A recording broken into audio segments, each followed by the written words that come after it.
Hi, my name is Jeremy Wilson. I'm involved in growing crops in central North Dakota. I was asked to speak here today about soil health and some of the practices we've employed on our farm. Where we started with this journey was in precision ag and noticing the life in the soil in our most productive zones. And the same soil type without the biology were less productive. So we started looking and asking questions, and many of the guys on today's agenda are folks that I had asked questions to. Alarming rate of soil loss and the drop in productivity that comes with it, I think is upon us. And I know on our farm, the situation has gotten much better with water infiltration, which we'll talk about today, and the stopping of the soil loss on our farm is been remarkable. So I've relied on mentors to get where I'm at today, and I hope that I can give back for the greater good. Well, it's good to be here today, be able to get a chance to share my story, as many of the speakers here today have shared their story with me, and I appreciate that. So without further ado, we're right at Jamestown, central North Dakota. We've been farmers for as long as I can find in our history. Our crops grow and continue to change. And my father started with no tillage when I was just growing up, and with his encouragement and guidance, we explored further no-tillage options. We got into 40% no-till during our transition stages, and we realized, why are we messing around? This is good for us. So now we are 18 years of continuous no-till at a minimum. Some of these fields that we are farming haven't been tilled in 40 to 50 years, depends upon the rotations. Today we're going to talk a lot about cover crops and their placement and linking together our water usage.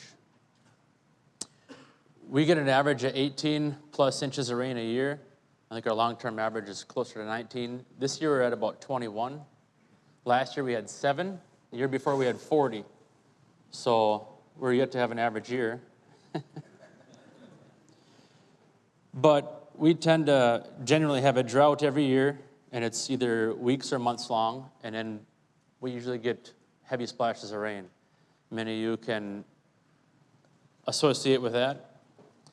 We also are very windy, and unfortunately it's somewhat normal to see images like that in our area. And recently, the soil loss has been quantified by some NDSU fellows, so I'll reference in the next slide. But this was taken this spring, 2 miles from our farm. And the wind was really awful. And I was concerned about my residue getting blown away or torn out of the ground, because we have seen that before. So I got to looking at some of our crops, and they seemed fine. But near the end of the presentation, you'll see one of our crops I checked on. Dave Franzen talks about the work with Montgomery and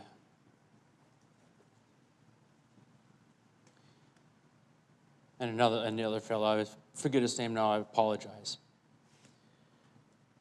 But they went back to the sites where they did the soil surveys, and this is what they've come up with. David references this in his presentation, and the link is there. You can see that. Google that. Find it on YouTube. I think that applies to a lot of our farms today really around the world. So an alarming rate of soil loss, but you can't really see it at the surface. There's 2 horizons missing that were here. There's 2 horizons that are no longer. The soil's gone, and as long as you're still mixing that top few inches, it's such a gradual loss, you might not know what we're doing.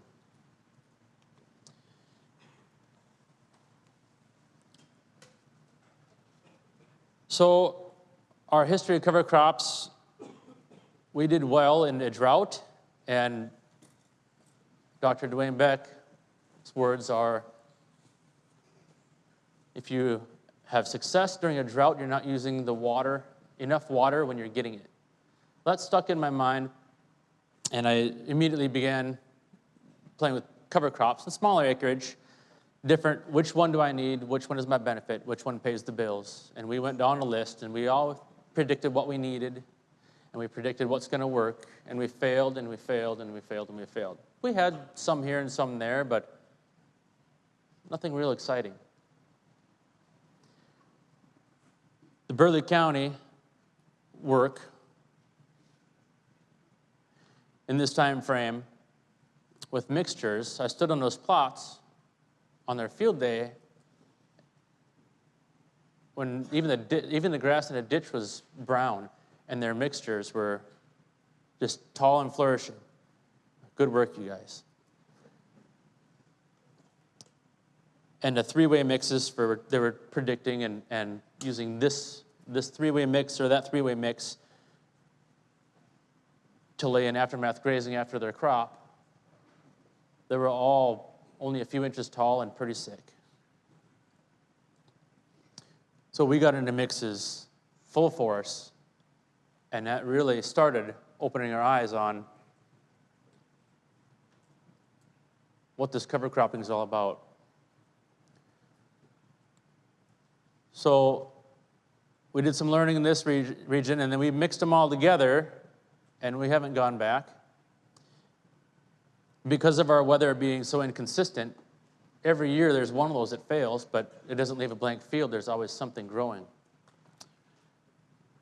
The rain can come any day, so we need to have a plant ready to use it every day, shallow or deep-rooted. But we were having trouble linking together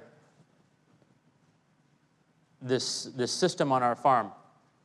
Lauren's timeline today, it was titled Carbon Sink Timeline, really gives you a visual of what we struggled with and how we needed to link this together. And it wasn't until we kind of did the same thing for these 3 years, but it took us 3 years to wrap our minds around it enough to roll out into our diverse cover crops that we're at now. Having a cover crop or something growing on a field before we plant our crop. A lot of times now it's during our planted crop and now after our crop with overwintering species. We found a way to get all of our corn acres having an interseeded cover crop. We'll see some pictures of that in a minute. And then I met Lauren, and he's doing the exact same thing on his farm. And we got to talk, and we hit it off right away. Now we're friends, I think.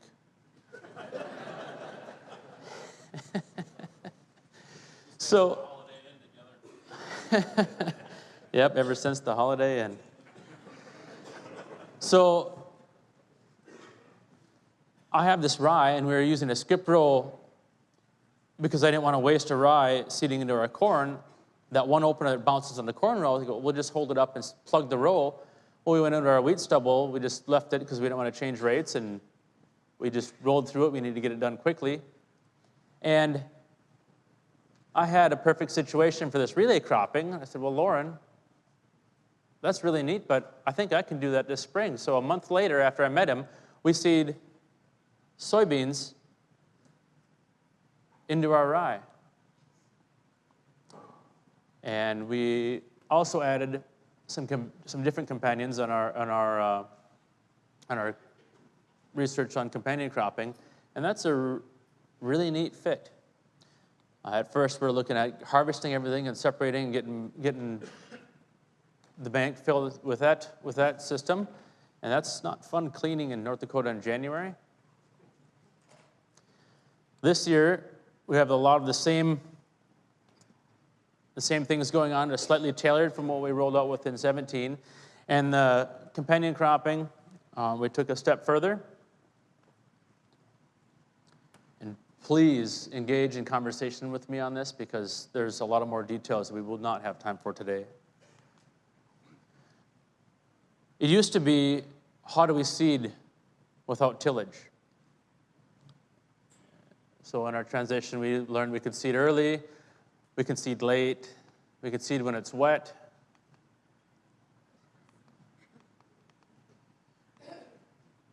I'm always nervous to do that. That's why I went around on that one before. But this is all about water-stable aggregates.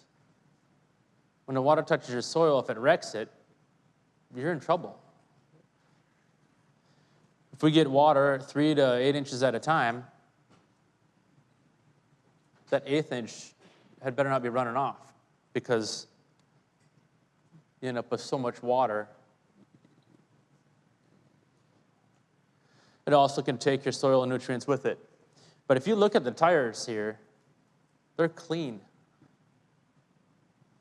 We're not making ruts there. That's pretty neat. This is seeded in the rain. These are some older photos. We're seeding pinto beans into winter wheat that was seeded into stripper cut stubble. It's one of Dwayne Beck's favorites.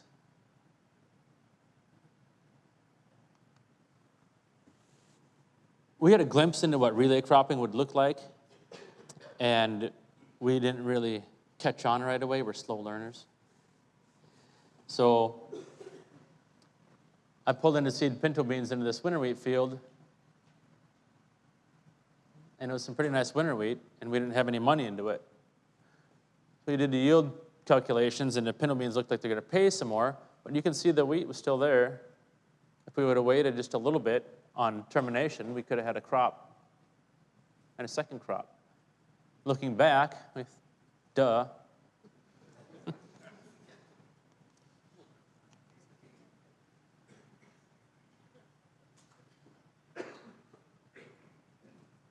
But that winter wheat filled its purpose. It hosted the biology over the winter. It used up some excess spring moisture. It protected our soil.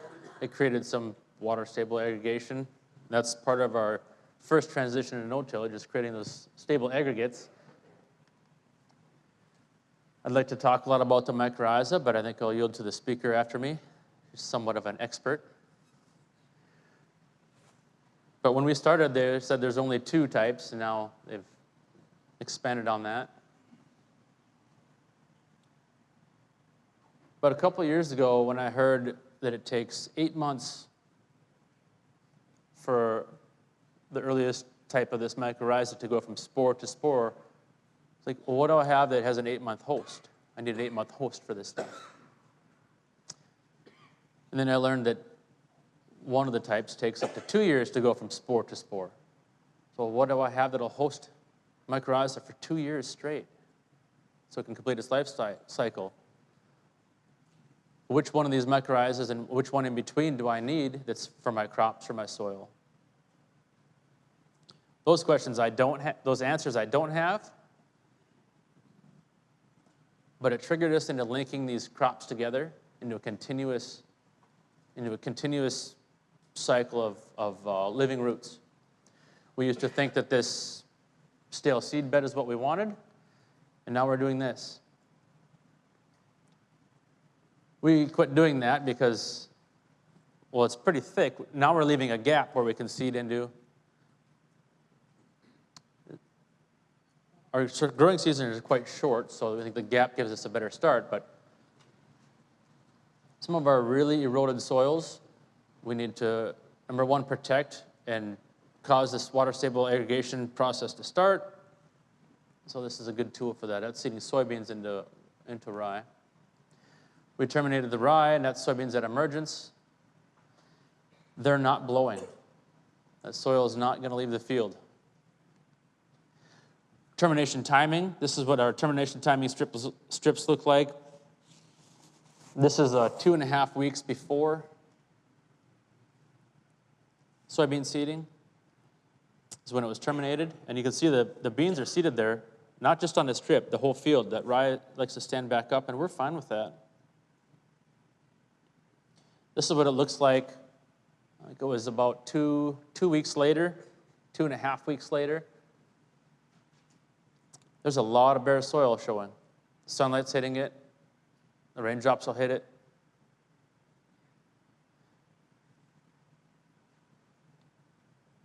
So there are many reasons why I don't like the early termination. It may expose my soils a little too much. On this field, with 5 3/4 inches of rain, there is a 14 bushel difference in soybeans, better where we didn't use up the water till the last minute. This same test, 8 miles to the north, was 0 difference, and we had 1 inch more rain. So what I can take home from that is I think that we've lowered our minimum rainfall threshold where we can pull a crop.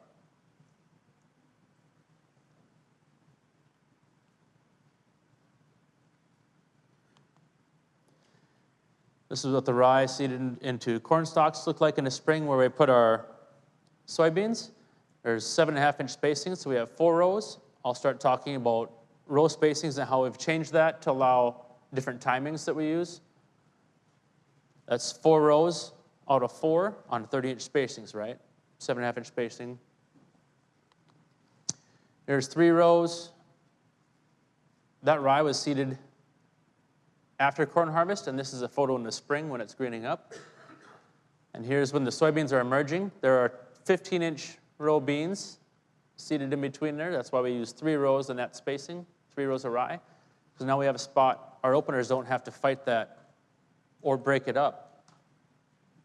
That sod, the sod type root structure of the cereal rye.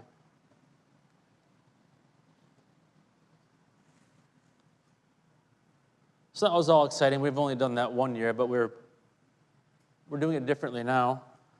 I'll get to that. But here you see, this is in the spring. We stripper cut our wheat stubble, and then we seeded our, I think, 12-way mix into it. But with the rye, we had plugged the 1 row off. And that's 6, 7 months later is when I met Lauren, and that's where we seeded our soybeans into. Well, this is in the spring. You can see the residue, and the deer grazing have distributed some manure for us. We'll get back to that. But what's this doing for us? If you look, our soil scientists on our field day we did an infiltration study, and we timed it. And I did the math, and I said, that's close to 300 inches an hour. He said, well, that can't be. I said, well, do the math. So we did the math, and he said, can I come out and take some more tests? Well, he texted me. It was only a couple days later with these results. And we all kind of took a step back and said, wow, we should look at this more. How do we get our soils from 0.2 or 1.2 inches per hour to 139? And a 1/3 inch at 9.4, and just amazing everything in between. Water stable aggregates are a big part of that. But which cover crops, which combinations, which rotation? Those questions we ask, and we'll continue to explore. I like to say we're just getting started at this. So this summer, he went out on 2 different sites and put 3 rings at each site. And the second site, he put in one in the wheel track. And he was out, this is data from midsummer. He has got more extensive data available now. There's a 1,200 inches an hour infiltration on the one spot. That's pretty neat. But we're averaging the first inch, on the one field, 637 for an average. Our 1/3 inch is above, in both sites, is above what our soil is said to be able to do.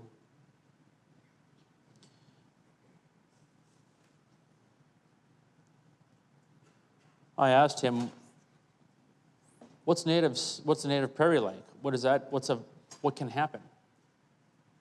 How good could it get? He said, well, I can check the pasture across the road. I said, well, that's not going to work. So if we get these rainfall events,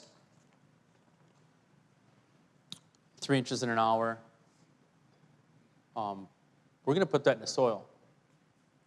That's going to be available for use later. For the one reason only, it's not going to run off.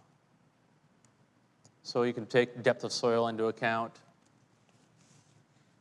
But if that comes when I don't have anything growing, you ask the question, how tall can you stack up water? We can make ourselves have saline seeps. So that gets to linking together our living root year-round. If it can rain an inch, you'd better be ready to use an inch. As long as the sun's shining, we can use that water. So to put these numbers into perspective, the record in the United States for rainfall rate in Holt, Missouri in June of 1947 is 12 inches in 42 minutes. That's a 17.1 inches per hour rainfall rate.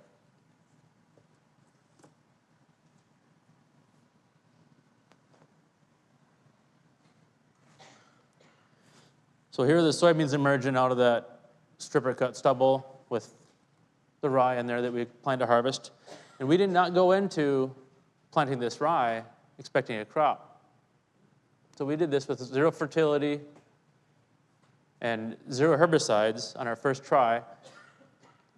And we were not set up with equipment to get the tires off the row, so we drove over 25% of our rye just to seed the soybeans so that you can see it doesn't come back. Lauren, John Coots, and these other guys that are perfecting this system, listen to their advice. Call them up, ask questions.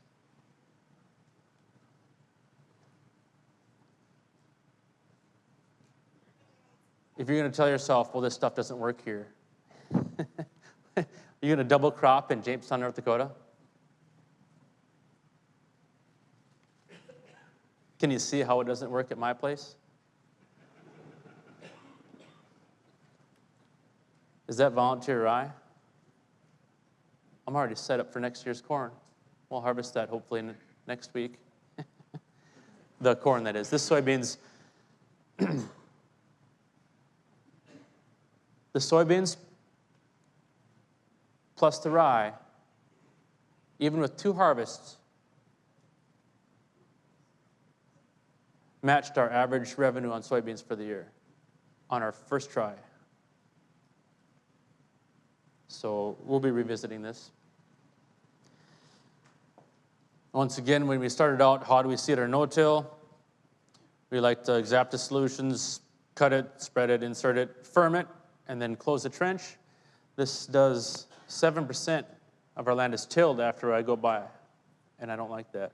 So we're exploring better options, less disturbance, a little less invasive, but that's, once you get these things happening in your farm and you're successful at them, you can do the small tweaks.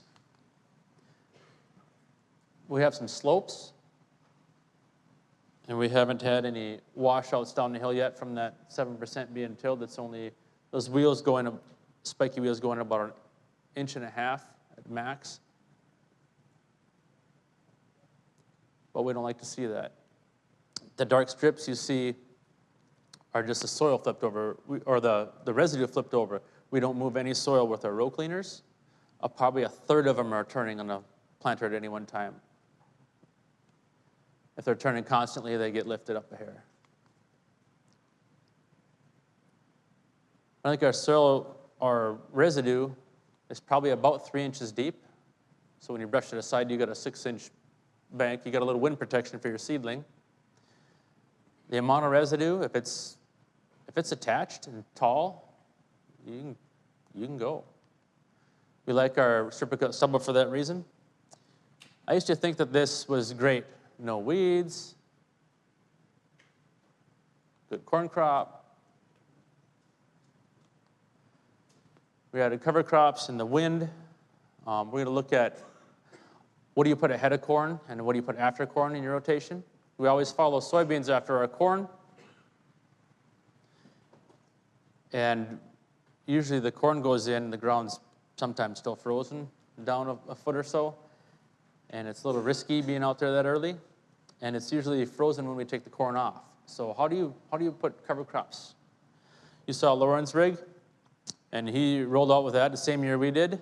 And I think we were both set up to do that in a style we do today before we met each other. Lauren has got some good experience with that. I can't believe you're going to yield to me. However, this is our journey to get there. We were seeding rye ahead of our corn. We did it we had an accident one year, and it was the best corn we ever seen in our lives. So I called up Dwayne Beck, and he said, well, it didn't hurt you that year. Well, yeah, let's do it again. So we did it again on a small scale, and this is year 3. We're doing field scale trials with that, and it seems to be pretty happy. And I think it has a lot to do with our timing. But I let that rye grow until the corn's at about V3, and there's a whole stack of no's on why you shouldn't be doing that. But for some reason, I seem to be getting this work 5 years in a row now. And we're still learning, so I wouldn't go jumping into this one full force. But having something growing before your corn is a good deal, and during and after is a good deal as well. So now we're doing our skip row. This is corn into 4 rows of rye. Here's our first year with a skip row. We seeded the corn into the skip. This was terminated roughly a week before this photo was taken. You can see the rye is already laid over and it's on its way out. That corn has established itself, and it'll soon find out that it's the dominant plant. A couple days after this, we top dressed with a little bit of sulfur. I think that year we added some nitrogen as well. We sometimes add nitrogen, sometimes don't, but the sulfur we like at that late V4 stage. And this field was top dressed, and then the interseeding cover crop rig went through at V4 as well. A lot of people ask about fertilizers. There you go. You can take your screenshots. We're pulling back, and we're going to keep our pull back. This is getting kind of ridiculously low as far as the normal corn fertility.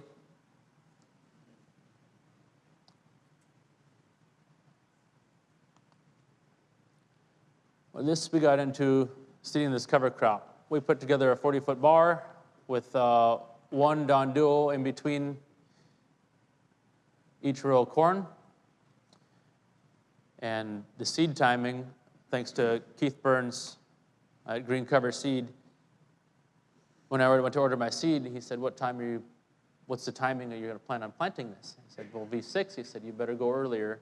You want that established before the corn shades over it so it doesn't die out. So we expedited our processes.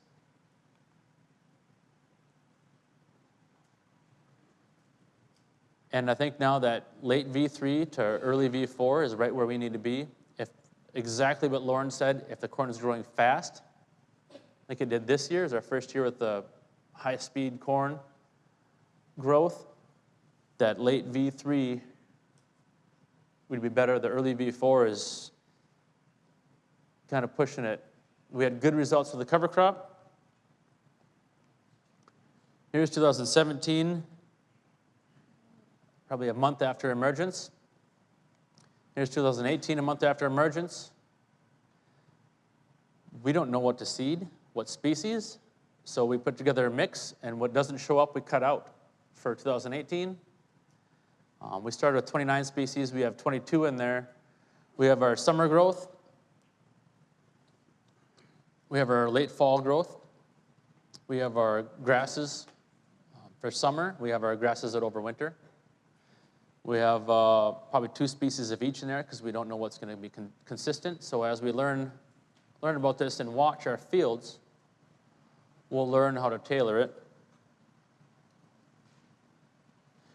We have our species that are do well when if it's going to be a warm summer or dry or both. We have species that'll flourish if it's going to be cool and wet. So regardless of the weather that we're handed, this is going to be there and provide a host linking together after my corn and before my soybeans. We use 15-inch row of soybeans and 30-inch row of corn. That's why we use 1 row. We can have to buy less openers. We can buy less seed.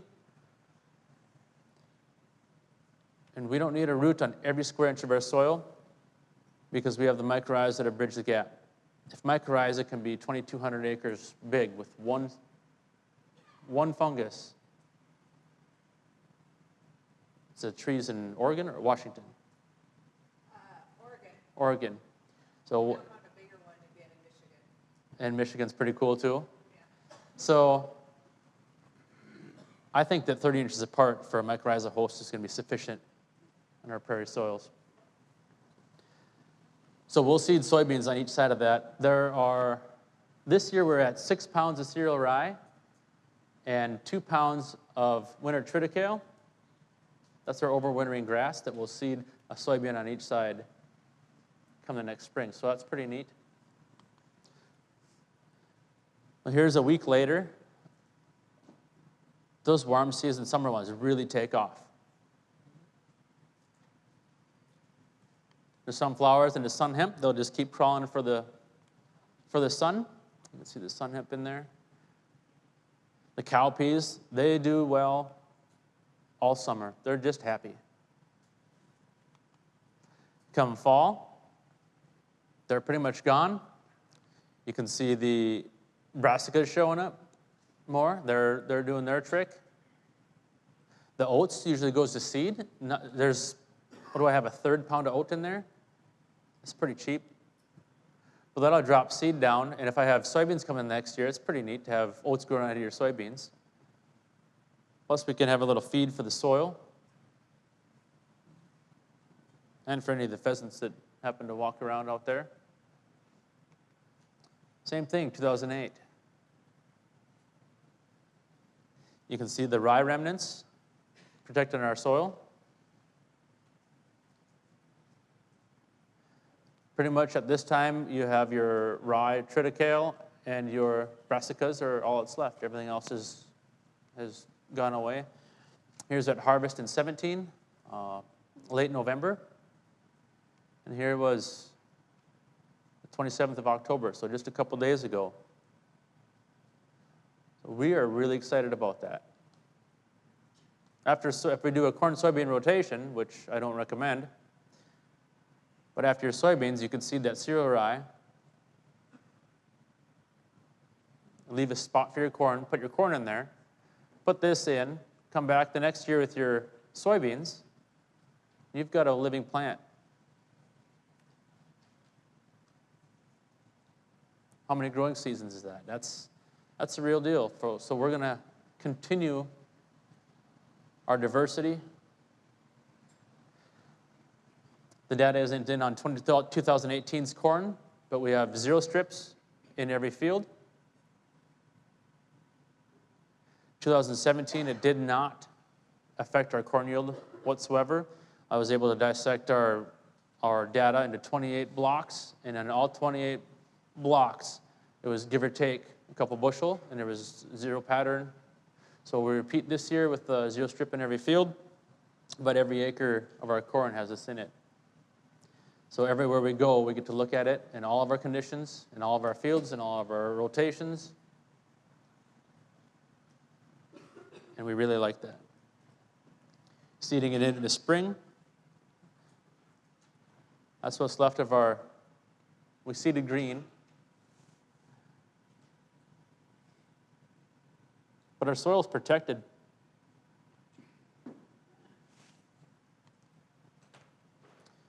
Some old slide data.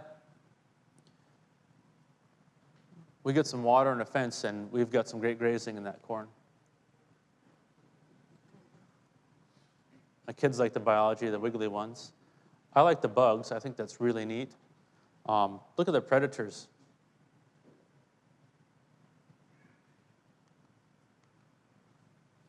This guy's really neat. The scorpion wasp. They can smell their prey, and they'll stick that stinger down in the soil and lay their eggs on the larva. That's pretty neat how that all happens.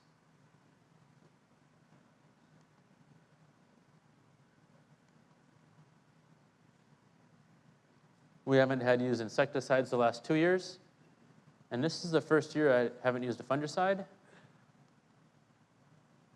And then we have strip till. So they want to compare this. Oh, what about strip till? Let's compare no-till. Well, there's really no one else around that does no-till in our area or east. That's changing now. But 10 years ago, they wanted to compare it, so they come to our no-till, and I told them no on the tillage block to compare the tillage, but I let them do a strip till on 3. They got 3 passes in the field.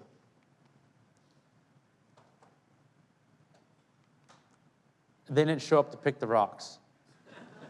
I had to do that myself, and I quit pretty quick because I picked those rocks from the front axle of my four-wheeler to the rear axle on the 2 rows that are right next to the tires. So we have shrink-spoiled clays. Our soil fixes itself.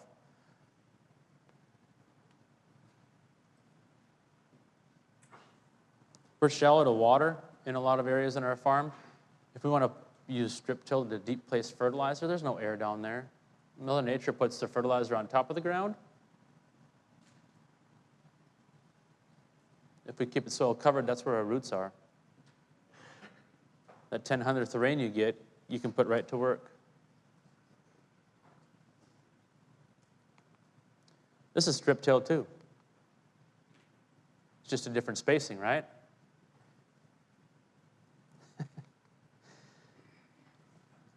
I don't know what I'll say about that. But you remember that picture I showed you of the wind erosion early on? When I went to check on my baby sunflowers, they were fine.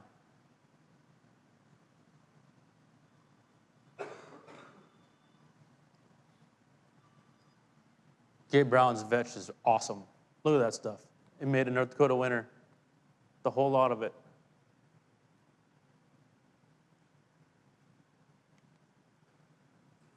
No one's going to do that for you? Get started.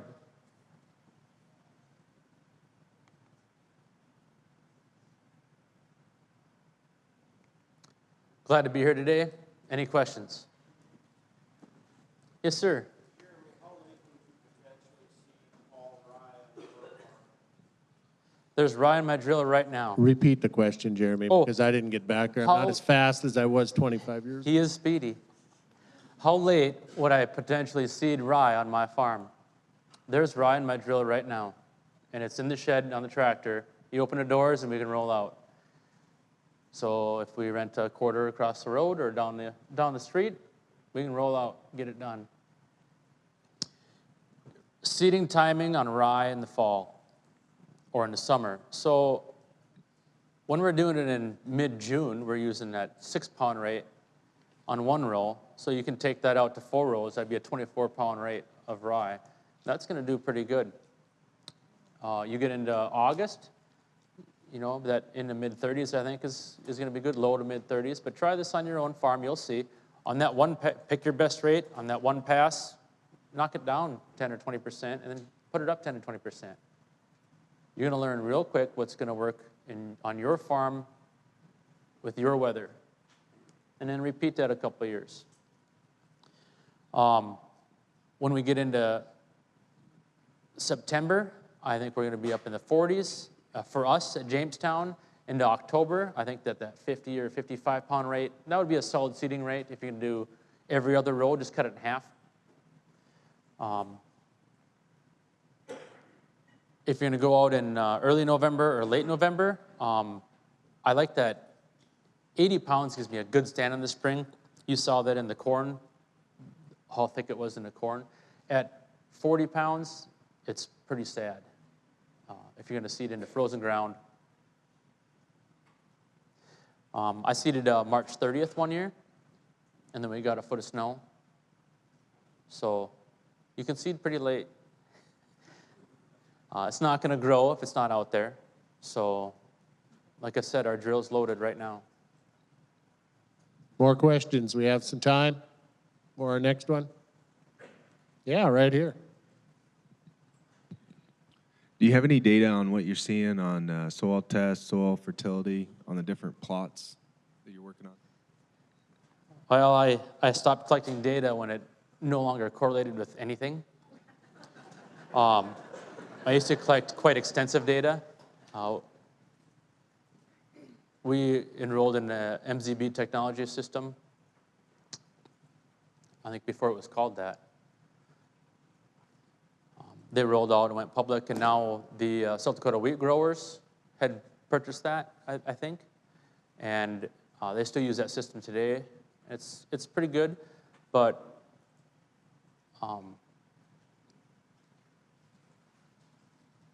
if you make water-stable aggregates on your hilltops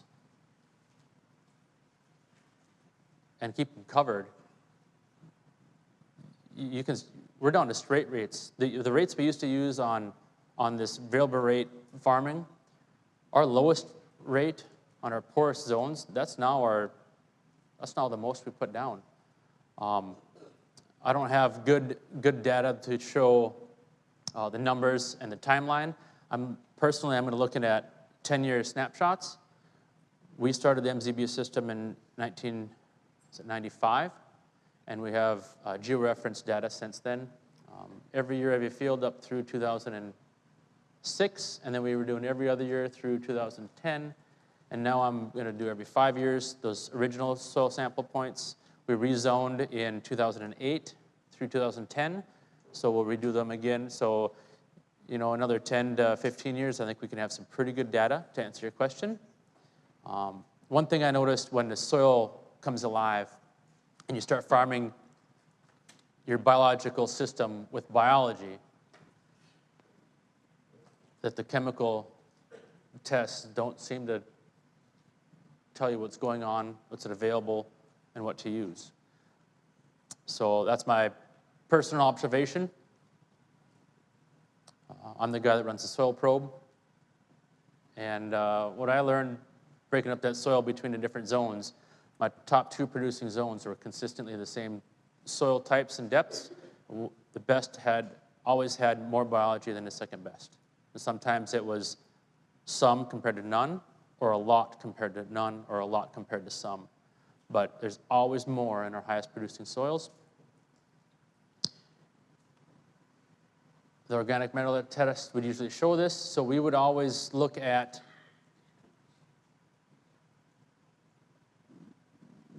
where the organic matter level is, and that's what was our first mistake. We have to learn how to stop destroying it and start it back rebuilding. That's where our regenerative theme comes from today. It's now that we look back, it's pretty easy to get started. So good luck, and any more questions? Last one. Yeah, Marty. You can talk loud, Marty. I know you. I'm curious about, you said you're using 29 different varieties going into your cover crops, and then you eliminate the ones that don't produce. What is your ratio of how much you put that out the same amount on these 29 different varieties? And the follow-up to that is, a lot of these plants could be companion plants, but some of them would be antagonistic to each other. How do you determine that? Well, we're in that process of determination, but to repeat the question, elaborate more on the 29 species mix that I interseeded into my corn. Some of them could be antagonistic, some of them can be companion and very helpful to the corn or each other. So I had to argue with myself for quite a few months on that mix. And I ran across a cover crop seed creator tool on the internet offered by Green Cover Seed. You'll hear that name again. But they put together a pretty neat tool online where you can put a little bit of information about your farm or climate in there, your seeding timing, and what your goals are. And then when you go to choose your grasses, they'll give there's a recommendation that shows up. This is possibly a fit. Well, pick a couple, put them together on there, and if you hit the auto rate button, if you pick 10 species, the average seeding or the proper seeding mix of each one individually divided by 10 is what populates. So you get a recommendation on species, and you get a recommendation on rates. And these are expert recommendations. So I started with that, but when I got all the stuff I wanted in there, you know, it's too much. It was really expensive. So then we got into pulling out a few, and then I got into looking at it. It's like, well, if I do one row on 30 inches, all these rates are for solid seeding. This has got to change again. So then I got into some calculations, and I calculated the seed spacing needed in a 130-inch row, just like we do for corn, our corn spacing. We did that on each species. And I do not need a rye every 16th of an inch apart. And if I had that, I wouldn't be able to have any other species growing in that. The rye would outcompete it. So my mix will antagonize itself. So when I got the proper seeding rate of rye to leave some gaps in between my rye, I could fill them with other species. So once I got my mix down, we looked at putting it in a V6, and we were told by Keith Burns you should go earlier. So when we went earlier, we didn't want to hurt our corn. But we went earlier, it was for good reasons, and once that corn gets up to that V4, V5, V6 range, if it's been relatively weed-free up to that point, it establishes dominance, and it's going to outgrow most other plants. So the rye and corn don't get along together, but our rye is pretty small. And that rye in June doesn't really take off, especially when there's sunflowers and millet and those other things growing in there with it. So that rye really never bothers the corn above ground that we can tell, and I'm not an expert at below ground. So we're testing our zero strips, and we're taking close watch of them to see, you know, are we really hurting our corn or not? But so far, we couldn't be more excited about linking these soils together, or linking the life and the soil together year-round to provide hosts for the diversity in a system that really mimics how our soils were formed, because the glaciers didn't drop off topsoil for us. You know, these were formed over centuries. So, does that answer your question fairly? Okay, I think we're going to have to wrap it up for Jeremy. Let's give him another hand.